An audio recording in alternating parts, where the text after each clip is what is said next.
La Sociedad Dominica de Medios de Comunicación, Sodomco, presenta A Pensar Más con Rosa María Palacios. Ya estamos con Francisco Belaunde, con el que vamos a hablar de el mundo. De vez en cuando tenemos que dejar de mirarnos el ombligo y mirar que hay un planeta más grande donde hay fenómenos muy importantes que marcan, ¿no es cierto?, la relación entre los estados. Y Afganistán, este país que nos queda tan lejano a los peruanos, tiene una historia muy larga, muy compleja además, en la cual termina siendo un escenario del enfrentamiento de dos grandes potencias, de la Unión de Repúblicas Socialistas Soviéticas cuando todavía existía y Estados Unidos, y que hoy termina un capítulo muy largo, los últimos 20 años, de la presencia de tropas norteamericanas y el regreso de los talibanes al poder. ¿Qué significa todo esto? Vamos a conversarlo con Francisco Belaunde. Muchas gracias por estar con nosotros. Hay que abrir el micro. El micro no está abierto. Ahora sí, gracias Rosa María. Gracias por la invitación. Muy bien. Yo sé que esto es medio complicado, pero me gustaría que nos lo cuente, porque es una historia muy interesante además, que nos puede decir mucho a los latinoamericanos. ¿Qué es Afganistán? Vale, empecemos por ahí. ¿Dónde está? Bueno, para empezar, Afganistán es un país, es un país que está ubicado, está rodeado de una serie de países importantes, ¿no? Que tienen un rol importante en la política internacional en la región, ¿no? Pakistán, Irán, por ahí están Tayikistán, en fin, una serie de otros países, ¿no? Que forman parte de una región que finalmente es una región que tiene cierto peso, ¿no? Ahora, el problema que tiene Afganistán es que, bueno, para empezar, es un país, yo siempre lo digo en mi programa, es un país que es la mitad del tamaño del Perú y tiene 34 millones de habitantes, ¿no? O sea, está más poblado comparativamente que el Perú, ¿no? Claro. Ahora, es un país también muy diverso desde el punto de vista étnico, ¿no? Donde el 40% pertenece a este grupo llamado Pashtun, ¿no? Que también tiene mucha presencia en Pakistán. Y además claro, hay una serie de otros grupos que conforman uno 27%, que son los tayikos, y otros 9-10%, en general, ¿no? Grupos que conforman 9-10%, hasta conformar en total el 100% de la población. En su mayoría son musulmanes. ¿Los kurdos dónde están ahí? Ahí no entran, no. Ahí no entran. Los kurdos no entran. No, los kurdos están por el lado de Turquía, por el lado de Irak, por el lado de Siria, ¿no? Básicamente, ¿no? Por ahí en Azerbaiyán, pero no están en Afganistán. O por lo menos son insignificantes si los hubiera, ¿no? No se les cuenta, ahora, casi no se les cuenta. Ahora, esta diversidad tiene una organización tribal, por ponerlo de alguna manera. Bueno, es como tantos países de la región, ¿no? Sí, la tribu, el fenómeno de la tribu es muy importante, ¿no? Es una organización de ese corte, ¿no? Digamos, las identificaciones son más de tipo tribal, étnico, que nacional. Y ese es el grave problema, ¿no? Es que en realidad, como tantos países, no solamente Afganistán, en África pasa lo mismo, en Mali, en una serie de otros lugares, hablar propiamente de un país es, bueno, formalmente sí lo es, pero desde el punto de vista real, ¿no? Las lealtades más profundas no son pues a nivel nacional, ¿no? Esa idea del Estado-nación, ¿no? Que es una idea occidental finalmente, no es muy real en una serie de países que en realidad pues tienen una diversidad étnica, que tampoco es que hubiera una mayoría aplastada, digamos, del 90% de un grupo étnico y una minoría de 10%. No, el más importante son el 40% y el resto son una serie de otros grupos, ¿no? Entonces, claro, hablar de un país claro, formalmente lo es, pero en realidad pues es un territorio donde conviven una serie de personas sumamente complejas que cuando se han mantenido unidas en realidad ha sido básicamente a la fuerza, ¿no? Antes había un rey, después estaba el régimen prosoviético, en fin, a la fuerza, ¿no? Así sucede, pues, en una serie de otros países. Por eso que esa pretensión norteamericana, ¿no? Del famoso nation building, ¿no? De construir estados, era absolutamente arrogante, ingenua, ¿no? No tenía mucho sentido. O sea, yo creo que los norteamericanos cumplieron con luchar contra Al-Qaeda, debilitar gravemente a ese grupo, incluso matando a su líder fundador, pero la parte de nation building, ¿no? De hacer de Afganistán un estado viable, pues a mi modo de ver, y que no soy el único, era una partida que estaba perdida desde el inicio, ¿no? Ahora, empecemos más atrás. Afganistán, como dice, la primera, digamos, noticia importante que tenemos es que tiene un estado prosoviético alentado, patrocinado, subsidiado por la Unión Soviética, ¿verdad? Sí, claro. Eso fue los soviéticos, un golpe de Estado del año 73 y poco a poco se fue instaurando un régimen prosoviético, incluso antes de la invasión, ¿no? Antes de la invasión ya había un régimen prosoviético, pero hubo unas disensiones internas que motivaron la invasión en 1979, ¿no? Okay. Y estuvieron hasta 1989, si mal no recuerdo. Exactamente. Entonces, durante 10 años fueron invadidos por la Unión Soviética. Sí. ¿Ok? Entonces, primero un régimen prosoviético, luego una invasión franca, ¿no es cierto? Entonces se convierte en un satélite más del eje soviético. Y ahí, ¿cómo ingresan los americanos? Ya, los americanos ingresan cuando se producen ellos estuvieron ayudando, para empezar, los norteamericanos estuvieron ayudando a los grupos que, eso es bien importante, dicho sea de paso, yo siempre recomiendo películas. Hay una película que se llama Charles Wilson, con Tom Hanks, donde explica cómo los norteamericanos, un senador norteamericano, historia real, ¿no? Cómo los norteamericanos financian a la resistencia contra los soviéticos. ¿Y qué es lo que pasa? Y lo muestra la película, que ellos lo hacen a través de Pakistán. O sea, no es que ellos, claro, los que conocían la zona son los pakistaníes. El problema de Pakistán es que tienen su propio juego. Y ellos estaban mucho más, digamos, enviaban el dinero a los grupos radicales musulmanes, ¿no? En ese momento nadie se preocupaba por ellos. Eso no importaba. No existían, no estaban en el esquema. Lo que importaba era luchar contra los soviéticos. Entonces, en vez de darle el dinero a los moderados, ¿no? Pakistán se los daba a sus clientes, que eran los más radicales de todos. Eran los más radicales. Y entre ellos, precisamente lo que vendrían a ser los antecesores inmediatos de los talibanes, precisamente, ¿no? Entonces fue una... Entonces, lo primero que hay que decir es que cuando la Unión Soviética logra tener preponderancia en Afganistán, la CIA, es decir, los Estados Unidos, ahora que está de moda hablar de la CIA en el Perú, ingresa a Afganistán a través de los grupos más radicales de resistencia a lo soviético, que eran grupos fundamentalistas religiosos musulmanes. Exactamente. Entonces, Estados Unidos financia, ojo, finales de los 70s, los 80s, financia a los fundamentalistas religiosos musulmanes. Ese es un dato que no es menor y que se ha repetido muchas veces en la explicación de la consolidación de lo que vendría a ser los talibanes después y de lo que vendría a ser la consolidación de Al-Qaeda.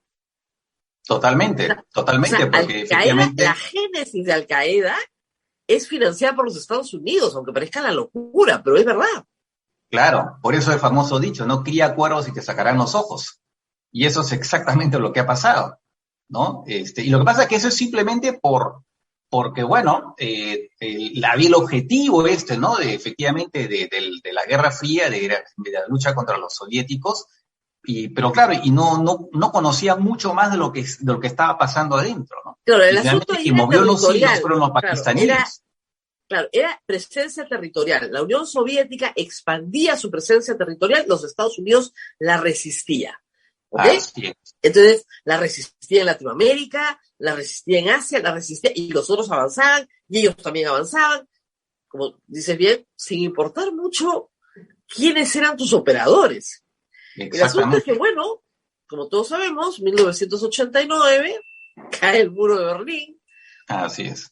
Se acaba la Guerra Fría, desaparece la Unión Soviética, se convierte en Rusia, sí. Los países que pueden independizarse se independizan, Afganistán deja de ser prosoviético porque ahí ya entra el Talibán a controlar.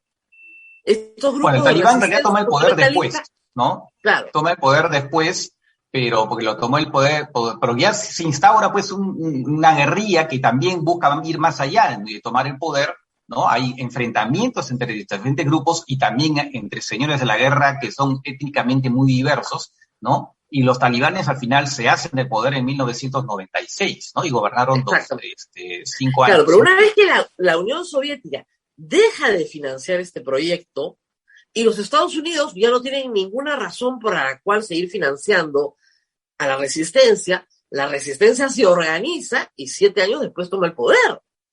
Pero se organiza sobre la base del entrenamiento, las armas, la logística, la educación recibida por el Servicio de Inteligencia de los Estados Unidos, lo cual es una locura.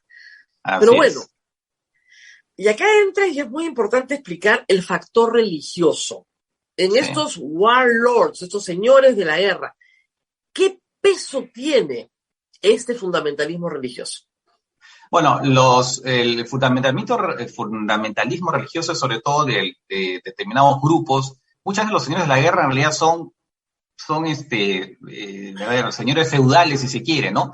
El tema religioso es de parte de varios grupos, entre los cuales al final el que va imponiéndose que es lo que serían los talibanes, ¿no? Y para ellos es que sí, pues uno dice la religión ya no pesa en la política, pues sí, pues, o sea, ellos son religiosos. Algunos piensan que todo lo que pasa en el mundo obedece por decir, a cuestiones económicas, juegos de ese tipo. No, la religión sí es un factor. Esas son personas que de verdad son fanáticos, pues, esa es la realidad de las cosas. Son fanáticos. Y entonces, y lo hemos visto también con el Estado Islámico. Dicho sea de paso, los talibanes están en guerra con el Estado Islámico, no están en la misma, ¿no? Ya, sería bueno hacer un paréntesis y explicar eso, por favor, porque para el público peruano es sumamente confuso.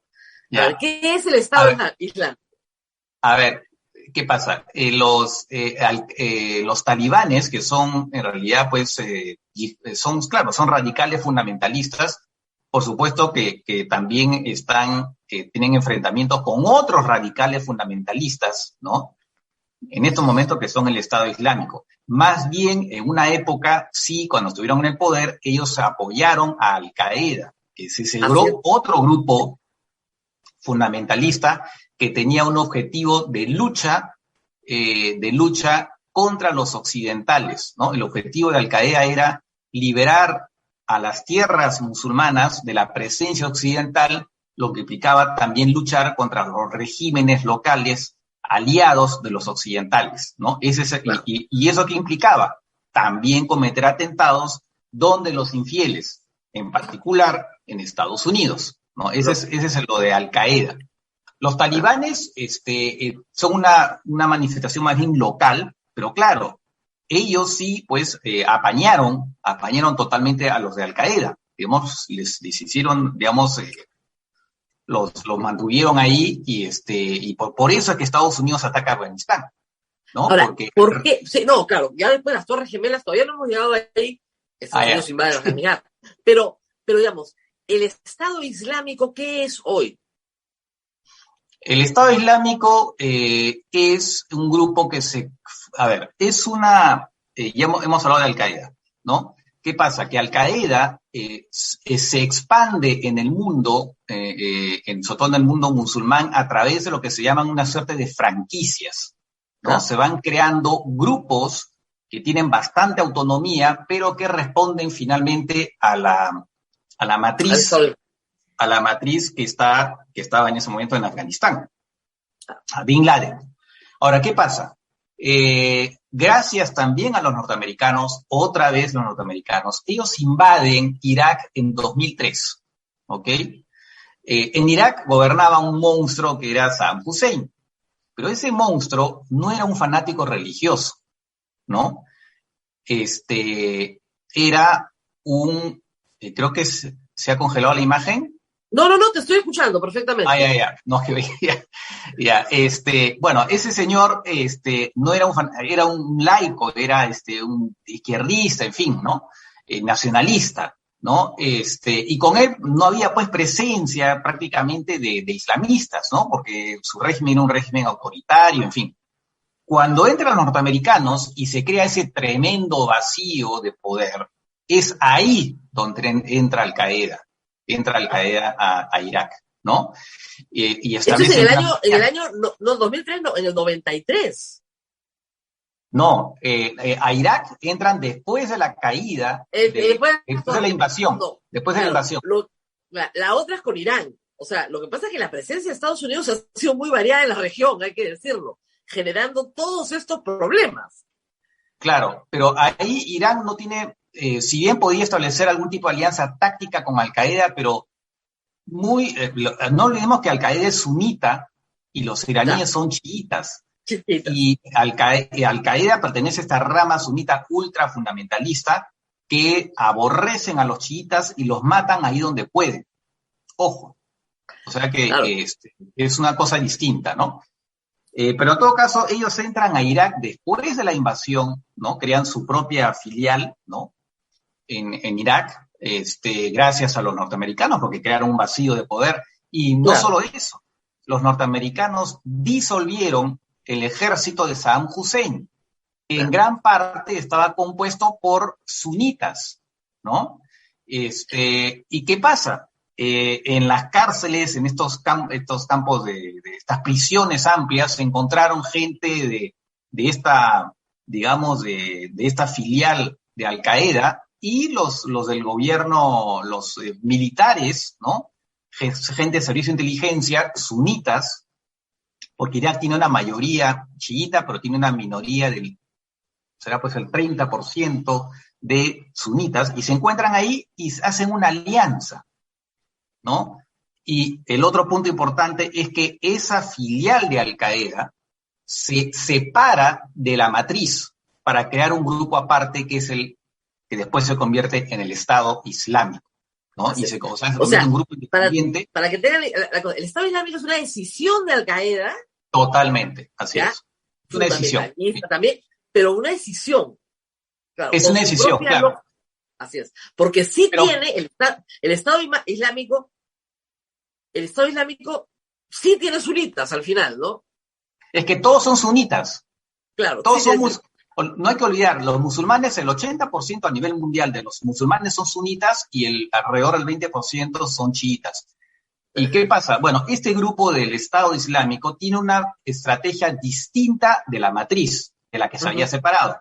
Para ellos, lo importante era conquistar territorios. Y ¿cómo se llama? Instituir en esos territorios conquistados lo que se llama el califato, es decir, un régimen dirigido por una persona que es sucesora de Mahoma. Claro, una teocracia, es un grupo teocrático. Claro, pero sucesora de Mahoma, porque los que suceden a Mahoma son todos supuestamente califas, que son a la vez gobernantes gobernantes, pero también líderes religiosos, ¿no? Así es, claro. Lo que se ha instituido ahora, lo que instituyen los talibanes es un emirato, ¿no? Que no es todavía el califato. El califato es, digamos, la expresión máxima, si se quiere.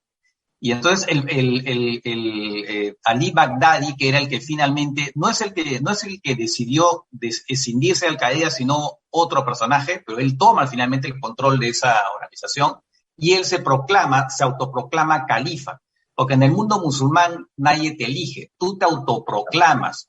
Y si tú tienes gente que te sigue, ya está. Ya está. Ahora, ¿no? Los métodos del Estado Islámico, la metodología sigue siendo terrorista. Totalmente, ¿no? Y en peores. Tanto así que para Al-Qaeda, ¿no? Para Al-Qaeda, los del Estado Islámico son unos salvajes. O sea, claro. Sí. Ahora, es curioso, haciendo un paréntesis, yo contaba esto hace unos días. Tengo una hija que estuvo en Francia y que les trataba de explicar muy joven lo que había sido el terrorismo en el Perú a sus amigos de colegio, ¿no? Y la primera pregunta de los niños franceses fue, ¿y de qué religión son? Entonces ella preguntó, pero eso no tiene importancia. Y dijeron, ¿cómo que no tiene importancia? Es lo único que importa. Entonces, para un niño francés, Claro. no, el terrorismo sin religión es inconcebible. Para Claro. un niño latinoamericano, la religión no tiene nada que ver. Claro. Es curiosa la percepción de adolescentes, ¿no? Sí. Y claro, porque Francia ha sufrido los actos terroristas del Estado Islámico en su tierra. Claro. Entonces, y el resto de Europa también.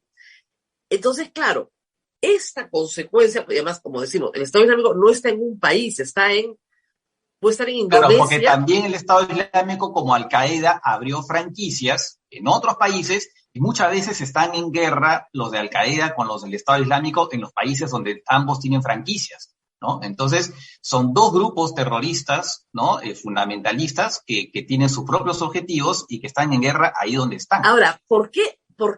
¿Qué los diferencia? ¿Qué diferencia el Estado Islámico de Al-Qaeda? ¿La competencia? Lo que sucede, como dije, ¿no? O sea, en realidad son estrategias distintas, hay una visión estratégica distinta. La de Al-Qaeda es básicamente luchar contra los gobiernos, o sea, contra la presencia occidental en los países musulmanes, ¿no? Okay. Y los gobiernos que ayudan a esos occidentales, ¿no? Pero todavía no instaurar el califato todavía. En cambio, lo del Estado Islámico es, no, sí, ya instauremos el califato ahorita, ¿no? Y conquistemos territorio. En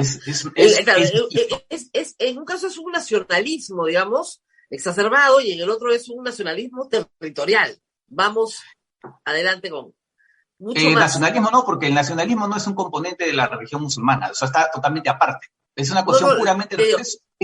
No, en el sentido de expulsar a los extranjeros.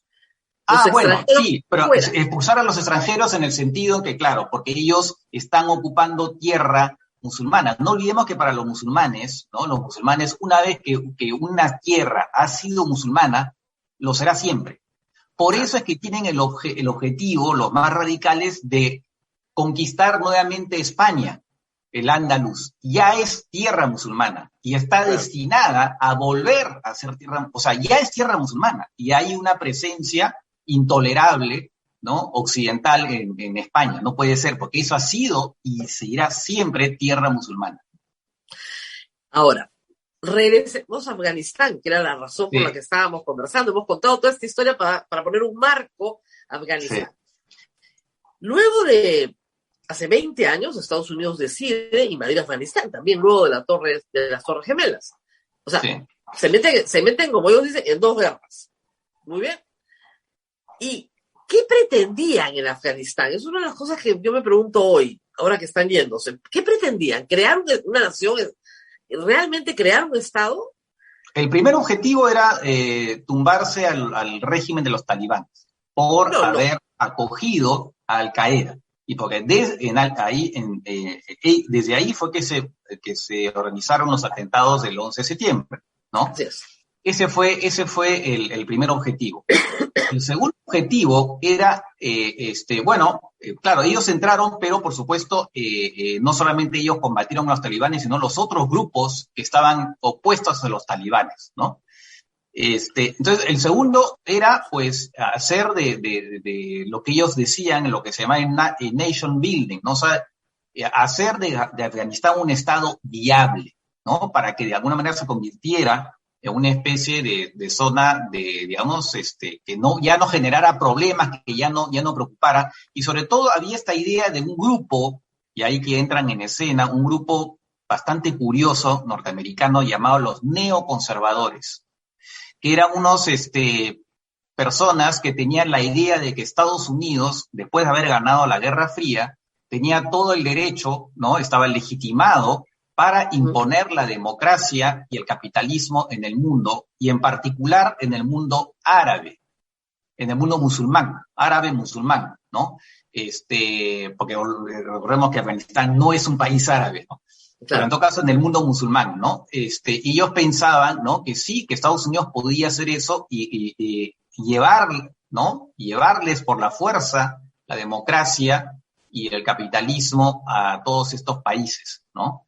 Y eso es lo que claro, y convertirlos en países viables. Entonces fue un proyecto loco, un proyecto absolutamente loco de estos neoconservadores. Una especie de evangelización política, si quiere, ¿no? Como si estamos del siglo XVIII, y vas a evangelizar a las colonias, ya vamos a evangelizar políticamente, con democracia y capitalismo, a países que son feudales o tribales, además. Exactamente, ¿no? Y eso fue en la época de Bush hijo, ¿no? De Bush hijo, y ahí había personajes como Dick Cheney. Hay una película precisamente sobre él, ¿no? Sobre Dick Cheney, ¿no? Donde se explica un poco ese tema, ¿no? Se explica un poco ese tema. Entonces eran alucinados, ¿no? Eran gente un poco realmente alucinada, estos neoconservadores, y eso es lo que los lleva también en parte a invadir Irak. Tenían ese mismo sueño, wet dreams, dirían los norteamericanos, ¿no? Y pensaban que se iba a generar una especie de efecto dominó, ¿no? Que el ejemplo de lo que iban a hacer en Irak iba a inspirar a otros países musulmanes, y particularmente árabes, para democratizarse y entrar al mundo moderno. Era una especie, pues, una cosa un poco alucinada, soberbia, muy soberbia, ¿no? Porque realmente eran soberbios estos neoconservadores, y ingenuo al mismo tiempo, ¿no? O sea, y al final fue un fracaso absoluto. Al final lo que hicieron fue permitir a Al-Qaeda entrar a Irak, ¿no? Y de ahí sale el Estado Islámico. O sea, fue un desastre. Y en el caso de Afganistán es peor, porque es el regreso del talibán al poder. Claro, ahí, ya no sé si es peor, porque por otro lado entró Al-Qaeda, pero en todo caso es terrible. El resultado es terrible. A ver, el resultado es terrible porque el proyecto, porque esa idea de hacer de Afganistán un Estado viable, pues estaba condenado al fracaso, y menos aún desde afuera, ¿no? Estaba condenado al fracaso desde el inicio. No iba a pasar.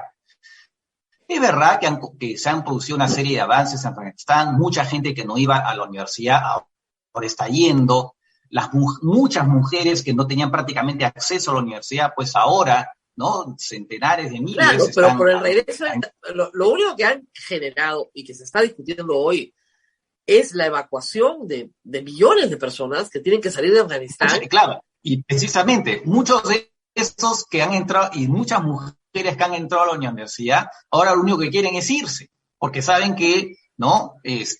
Saben, o en todo caso temen, con toda razón seguramente, que pues ya no se les va a permitir ir a la universidad, aunque ahora los talibanes dicen, no, sí van a poder estudiar, en fin. Por ahora, como dice, todas son palabras, ¿no? Habrá que ver en los hechos, ¿no?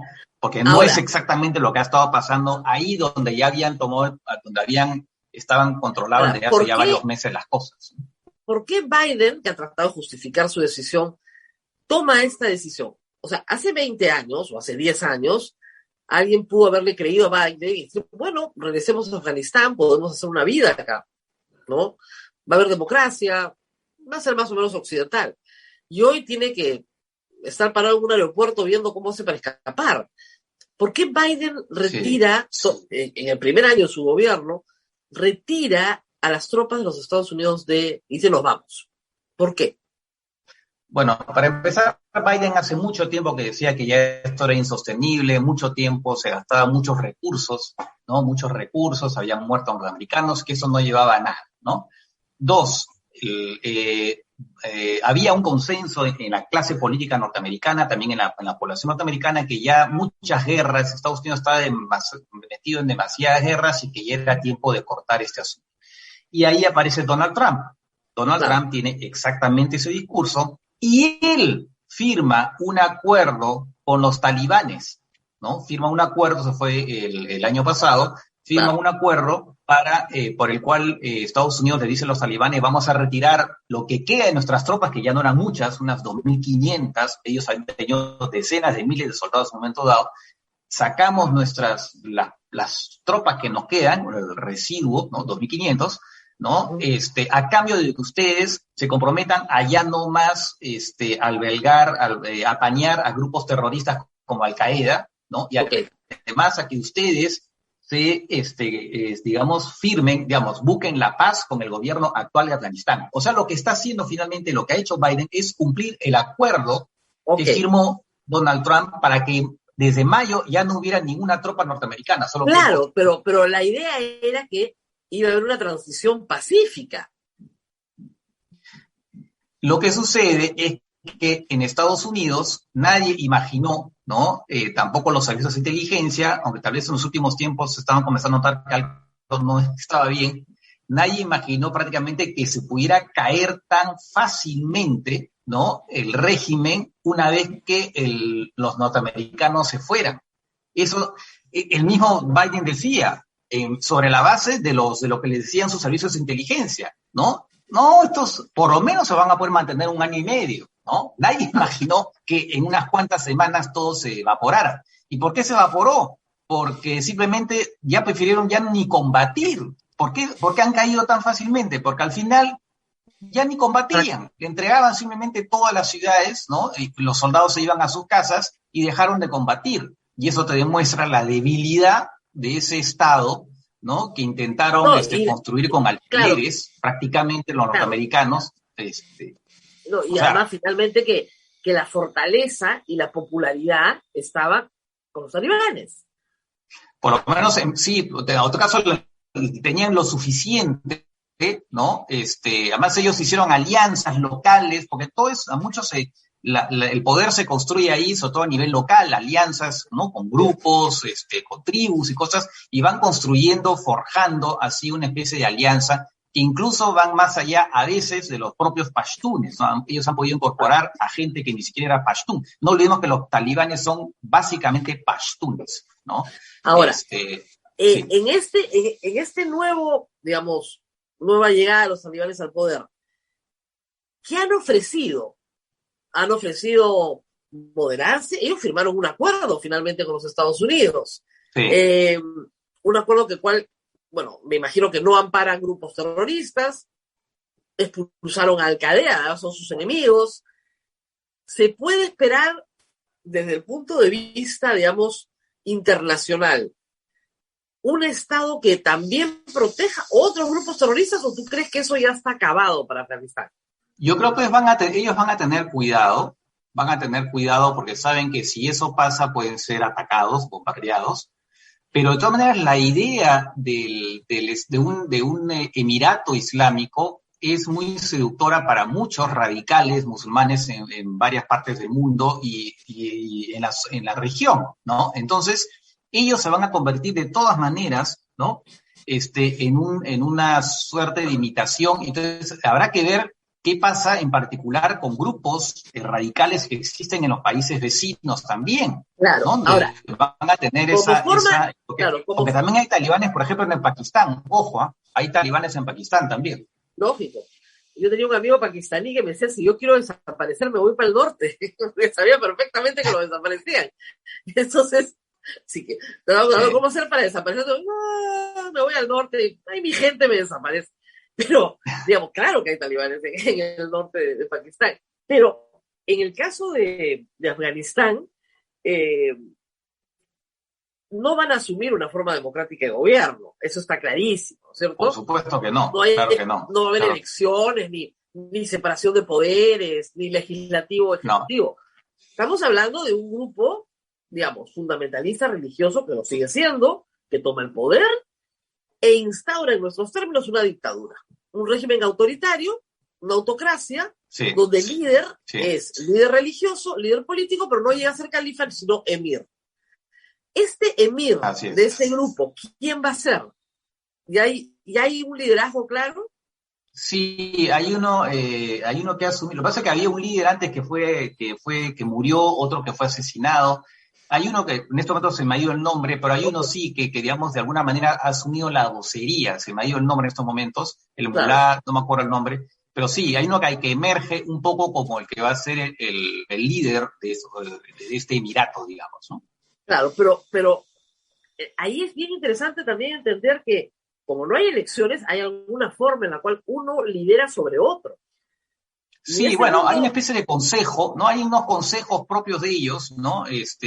Donde finalmente siempre hay uno que toma la ascendencia por factores carismáticos, porque tiene de repente más poder, ¿no? Ahí surge, es un poco como, sí, en realidad es claro, son pequeños consejos donde siempre hay uno, ¿no? Que logra reunir el respaldo de los demás y que de repente tiene más prestigio. De esa forma se forman estos liderazgos, ¿no? Claro. Ahora, además tienen el poder militar. Sí, claro. Además, no son necesariamente militares, pero controlan a la milicia, a su propia milicia. Lo que pasa es que ellos son guerrilleros, ¿no? Se han vuelto guerrilleros y encima ahora tienen las armas que los norteamericanos les habían dado a este ejército afgano. O sea, claro, pero tienen mejores armas ahora. El ejército afgano se ha rendido, está con ellos, está muy bien armado, mejor entrenado, entonces, de nuevo... O mejor dicho, sí, pero muchos de los soldados afganos han ido a sus casas, porque ese era el acuerdo. O sea, localmente decían, ok, ya nos rendimos, y le decían los talibanes, ríndanse y no los vamos a dejar tranquilos, ¿no? Ríndanse y los vamos a dejar tranquilos. Ya está. Entonces muchos han ido a sus casas. Entonces, en gran parte, ese ejército se ha disuelto, ¿no? Lo que habría que saber es qué pasa con las fuerzas de élite que sí eran mucho más recias, si se quiere, están mucho mejor formadas, ¿no? Ellos se han combatido y han muerto, ¿no? Pero todavía están ahí. Habrá que ver qué pasa con ellos, ¿no? No, y probablemente 40.000 más o menos. Que la oficialidad pueda salir de Afganistán, evacuada como asilo político a los Estados Unidos, etcétera, ¿no? Pero lo que le queda al talibán es una dictadura que tiene poder político, poder militar, poder religioso, sin derechos humanos, sin democracia. Es evidente que el destino de las mujeres en Afganistán está absolutamente en riesgo. Lamentablemente. La cosa pinta muy mal, sí. Y siguen siendo fundamentalistas religiosos. Yo decía al principio que los talibanes han aportado al idioma castellano una palabra que es no seas talibán. Es decir, la palabra talibán en nuestro idioma hoy se asocia a una persona fundamentalista, en cualquier cosa, pero básicamente fundamentalista. Y viene de esta conducta. Así que las perspectivas democráticas para Afganistán son nulas. Las perspectivas de una recomposición, digamos, a futuro, que admita formas occidentales es nula, con lo cual, simple y llanamente, de lo único que nos podemos alegrar es que el Estado Islámico es su enemigo, que ya no amparan a Al-Qaeda, que son sus enemigos también, hasta que ellos decidan, el día de mañana, convertirse también en una organización que practica el terrorismo como estrategia de relaciones, digamos, amparadas por ellos, ¿no? Entonces, es en realidad una derrota gigantesca para los Estados Unidos. Sí, claro, es un fracaso absoluto, pero es la crónica de un fracaso anunciado, ¿no? Porque era así desde el inicio, era un sueño de opio. Bueno, hablando de opio, hablando de opio, yo soy el principal productor de opio. Claro, ahora, la pregunta que mucha gente se hace durante los 8 años de Obama, ¿por qué no se retiraron ahí? Más bien, en un inicio pusieron más tropas. Obama puso más tropas porque, digamos, la actividad de los talibanes se había acrecentado, ¿no? Y todavía, no olvidemos también que en ese entonces todavía no había, ¿cómo se llama? A Bin Laden lo matan en el 2010, ¿no? Pero la actividad de los talibanes se había acrecentado y entonces hubo una inyección suplementaria de tropas, ¿no? Porque todavía existía esa idea de que, bueno, había que impedir a toda costa el regreso de los talibanes, ¿no? Y tratar de hacer de ¿cómo se llama? De Afganistán un estado viable. Había esa idea todavía, ¿no?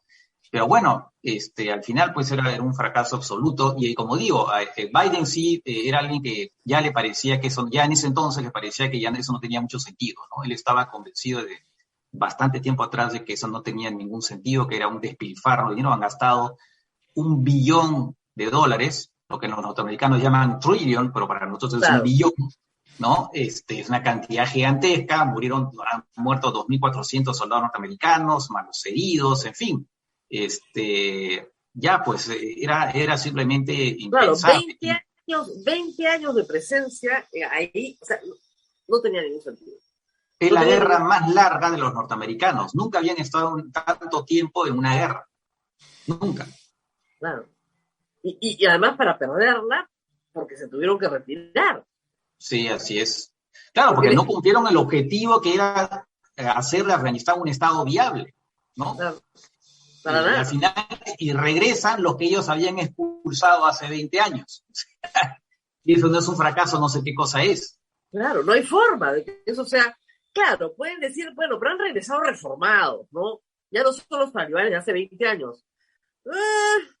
Yo creo, o sea, por la gente que corría en los aeropuertos que hemos visto este fin de semana, pues parece que los locales creen que son los mismos de hace 20 años. Si no, no estarían tratando de abordar un avión de la forma en la que estaban tratando de hacerlo, ¿no? O sea, no, así es, o sea, sí hay una situación de desesperación.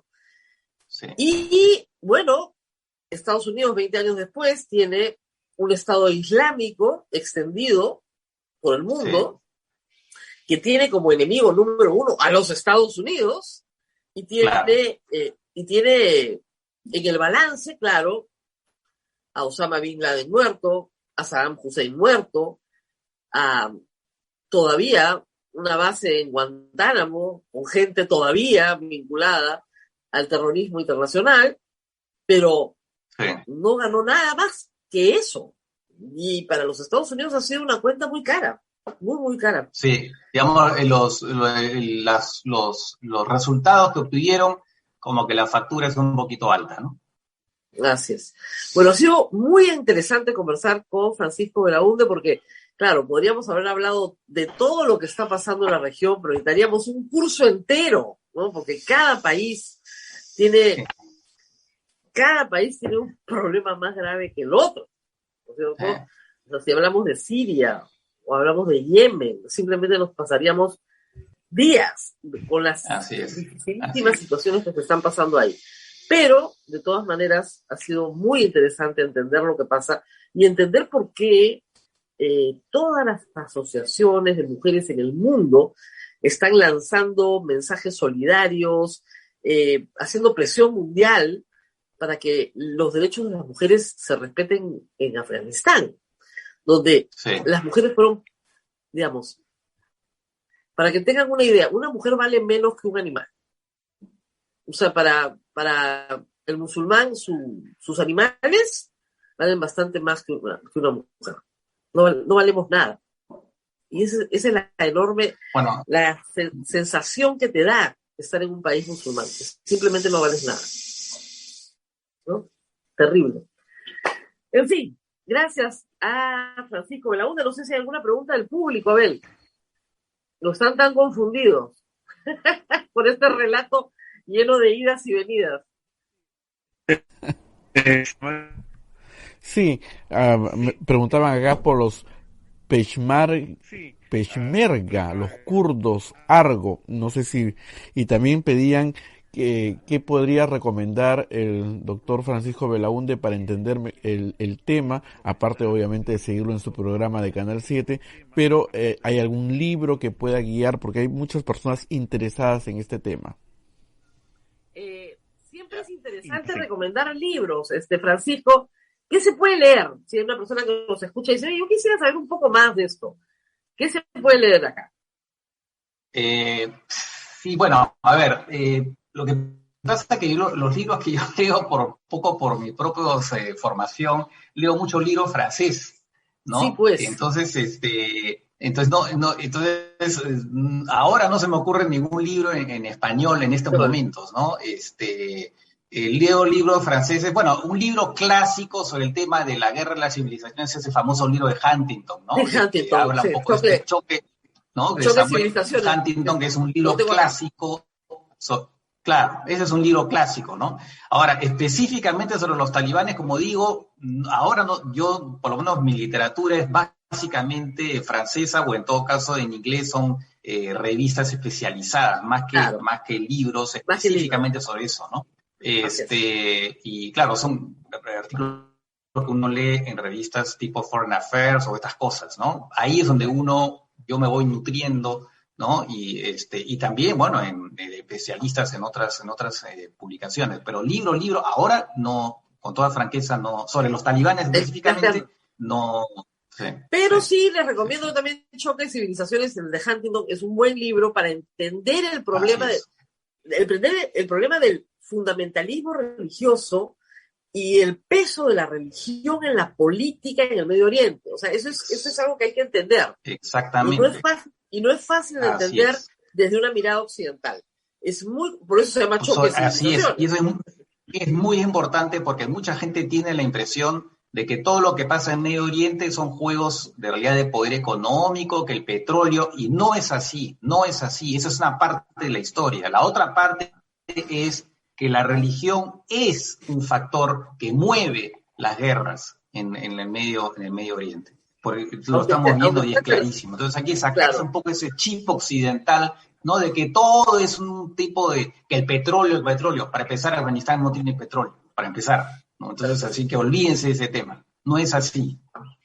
Ahora, hay una visión un poco de la guerra. Lo que tenía Afganistán era amapola, tenía heroína. Él lo tiene, son el mayor productor, tienen más del 50% de la producción de heroína viene de Afganistán, ¿no? Y los talibanes se han nutrido, en gran parte han financiado su guerra con eso, precisamente. Así es. Muy bien, muchísimas gracias a Francisco Belaunde. A nosotros, los ignorantes en estas materias, siempre nos ilumina desde todos los programas que conduce, y a seguir leyendo todo, porque como les decía en un principio, no se trata solo de mirarnos el ombligo, sino de ver el mundo entero y ver las cosas que están pasando. En los países importantes, civilizados, ¿no es cierto?, las noticias de primera plana son siempre internacionales. Y sin ir muy lejos, si uno va a Argentina, en Argentina la nación, su primera plana es siempre internacional. Siempre internacional. Porque a sus lectores les interesa el mundo. Cuando a los lectores les interesa el mundo, su mundo local comienza a mejorar. Porque se dan cuenta de lo que pasa en el resto del planeta y no quieren que les pase a ellos. Muy bien. Gracias por estar con nosotros nuevamente. Nos tenemos que despedir, Abel. Así es, Rosa María. Hasta aquí. A pensar más con Rosa María Palacios. Este programa fue producido por la Sociedad Dominica de Medios de Comunicación, Sodomco.